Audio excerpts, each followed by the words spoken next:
উৎপাদকে বিশ্লেষণ করো। 8k এর বর্গ বিয়োগ 24k বিয়োগ 144।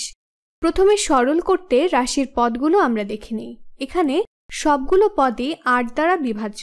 বোঝাই যাচ্ছে 8k এর বর্গ 8 দ্বারা বিভাজ্য এবং 24ও 8 দ্বারা বিভাজ্য, কিন্তু 144 8 দ্বারা বিভাজ্য কিনা তা বোঝা যাচ্ছে না। তাহলে ভাগ করে দেখি।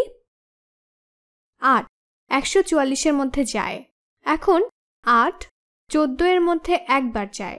1 গুণ 8 হলো 8। এই 8 বিয়োগ করলে 6 পাবো। এখন 4 নামাই এবং 8 64 এর মধ্যে 8 বার যাবে।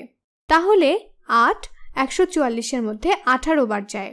এখন 8 কমন নিয়ে বন্ধনীর বাইরে রাখি। তাহলে বন্ধনীর মধ্যে রাশিটিতে k এর সহগ হবে 1। তাহলে এটি হবে 8 গুণ k এর বর্গ বিয়োগ 24 ভাগ 8 সমান 3k বিয়োগ 18।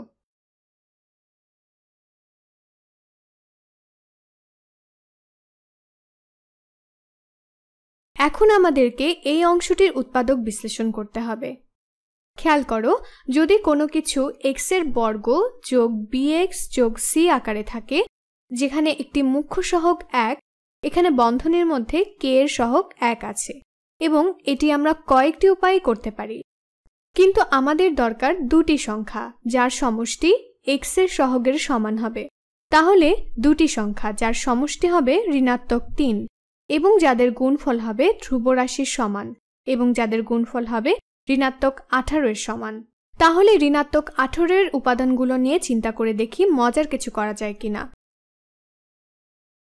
তো এটি 1 হতেই পারে এবং যেহেতু এটি ঋণাত্মক, এর একটি অঙ্ক হবে ধনাত্মক এবং আরেকটি অঙ্ক হবে ঋণাত্মক। 1 ও 18 যদি ঋণাত্মক হয় তাহলে এদের একটি ধনাত্মক এবং অন্যটি হবে ঋণাত্মক। কিন্তু যাই হোক না কেন, এখানে যদি একটি ঋণাত্মক এবং একটি ধনাত্মক হয়, এদের যোগ করলে 17 হবে। কিন্তু যদি এদের বদলিয়ে নেই তবে সমষ্টি হবে ঋণাত্মক 17, তাই এটা হচ্ছে না। তো উভয় এটিকে এভাবেও লেখা যায়, ধনাত্মক বা ঋণাত্মক 1 এবং তারপর ধনাত্মক বা ঋণাত্মক 18। এটি দেখানোর জন্য তাদেরকে ভিন্ন হতে হবে, তাহলে এদের দিয়ে হচ্ছে না। এখন এখানে আছে ধনাত্মক বা ঋণাত্মক 3 এবং ঋণাত্মক বা ধনাত্মক 6। তাদের চিহ্ন ভিন্ন, তাহলে আমরা ধনাত্মক 3 এবং ঋণাত্মক 6 পাব। এদের যোগ করলে হয় ঋণাত্মক 3, তাহলে এখানে আমাদের যোগ করতে হবে। আর ধনাত্মক 3 এবং ঋণাত্মক 6 এর গুণফল ঋণাত্মক 18। তো এটা দিয়ে কাজ হয়। তাহলে আমরা দুটি অঙ্ক হিসেবে ধনাত্মক 3 এবং ঋণাত্মক 6 নেব। এখন এই উদাহরণের ক্ষেত্রে শুধু এই উদাহরণের জন্য আমরা গ্রুপিং করব। আমরা যা করতে পারি, এই মধ্যের পদটির বদলে ধনাত্মক 3k এবং ঋণাত্মক 6k এর সমষ্টির আকারে লিখতে পারি। তো ঋণাত্মক 3k কে আমরা ধনাত্মক 3k বিয়োগ 6k হিসেবে লিখতে পারি। এখানে আছে k এর বর্গ যোগ 3k বিয়োগ 6k আর আগের মতোই ঋণাত্মক 18। এর পুরোটাই 8 দিয়ে গুণ হবে। এখন আমরা এগুলোকে বন্ধনীর মধ্যে রাখব। প্রথমে এই দুটো পদ, এরা k দিয়ে বিভাজ্য এবং এরপর এই দুটো পদকে বন্ধনীর মধ্যে রাখব।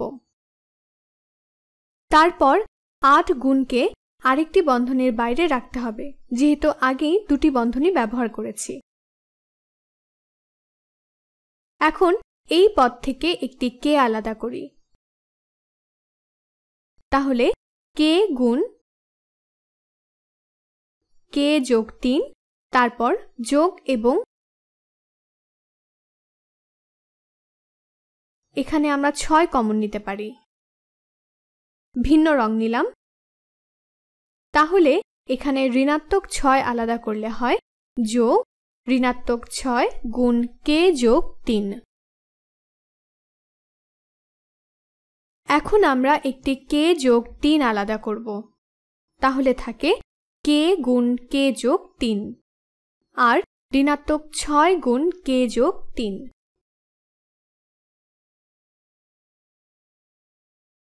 এখানে সামনের 8-এ কোনো পরিবর্তন হবে না, তাই আগেই বন্ধনী দিয়ে নিলাম। তাহলে k যোগ 3কে কমন নিলে থাকে এই k ধনাত্মক ও ঋণাত্মক 6। এর পরিবর্তে শুধু k বিয়োগ 6 লিখব।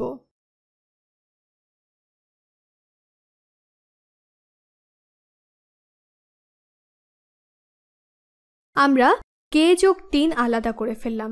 এই তো শেষ।